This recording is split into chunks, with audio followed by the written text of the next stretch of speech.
Para iniciar nossa aula de hoje, nós vamos falar sobre os conceitos básicos para iniciar uma estrutura de remuneração. E para a gente começar isso, para iniciar esse assunto, a gente precisa entender de algumas coisas. Algumas coisas que a gente vai usar daqui para frente, no futuro, na formatação e na construção desse modelo de remuneração ou de estrutura de cargos e salários. Mas duas informações são extremamente importantes para que a gente tenha noção do que a gente está falando. A primeira delas é a diferença que existe entre salário e remuneração. Mas não se preocupe, você que não é da área de recursos humanos e que não está acostumado com esses dois termos e perceber a diferença entre um e entre outro, não vai notar muito bem essa questão e essa diferença. Mas é exatamente isso que a gente vai tentar passar aqui para vocês a partir de agora. O salário, aquele que você recebe quando você é contratado, é diferente de remuneração. E vamos entender uma coisa.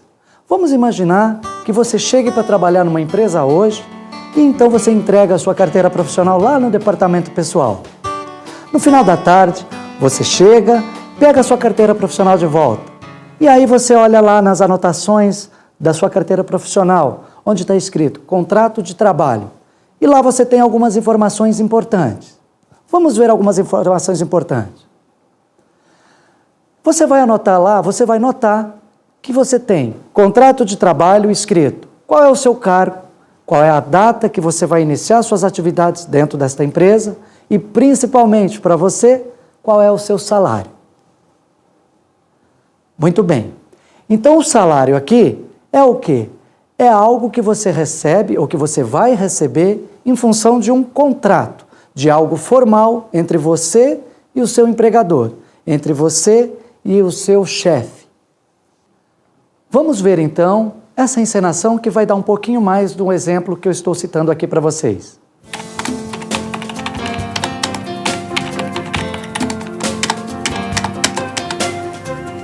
O senhor ganha um salário mínimo, como está aqui na sua carteira de trabalho, é isso? Isso mesmo, esse é o meu salário.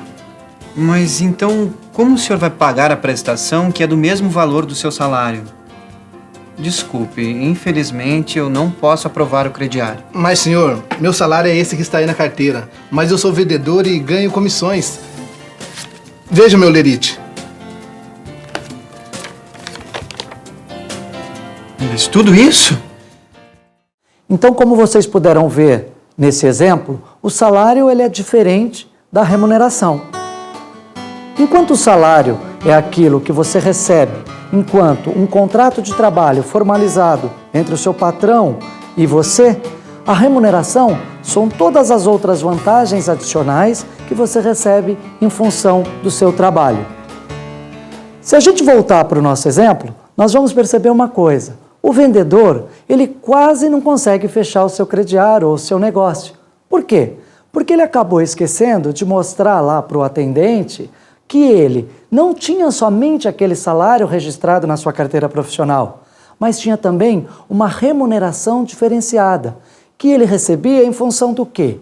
De vendas que ele fazia para aquela empresa que ele trabalhava. Então isso faz com que a remuneração total dele se torne um valor muito maior do que aquele salário inicialmente contratado. E o vendedor, nesse nosso exemplo, é um caso típico de uma pessoa que tem uma remuneração, às vezes, muito maior do que o seu salário base. Agora, nós também podemos perceber isso na previsão legal, no texto legal, que rege a relação entre empregado e empregador, que é a nossa consolidação das leis do trabalho.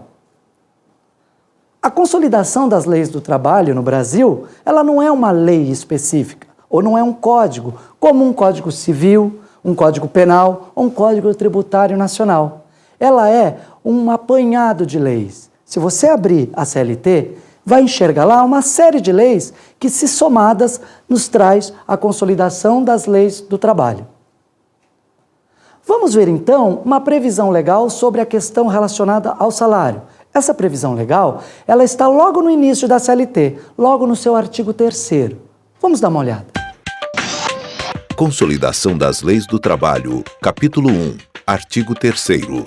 Considera-se empregado toda pessoa física que prestar serviços de natureza não eventual a empregador, sob a dependência deste e mediante salário. É isso mesmo. Vocês viram? Aqui nesse artigo 3º da CLT, é claro, para você ser considerado um empregado, você tem que ter um pagamento de salário. E não só isso, existem outras questões que fazem com que a relação entre empregado e empregador seja autêntica, esteja estabelecida. O salário é apenas um deles. A questão importante aqui também no artigo 3º é perceber que há uma dependência econômica, e a dependência econômica é que estabelece o vínculo empregatício entre as partes, dentre outras questões. Mas para a gente aqui, na montagem da nossa estrutura de cargos e salários, e para entender bem o que isso significa, nós vamos ficar apenas com o salário. A outra questão importante e que também está prevista dentro da consolidação das leis do trabalho é uma previsão relativa à remuneração, que agora está mais lá no meio da CLT.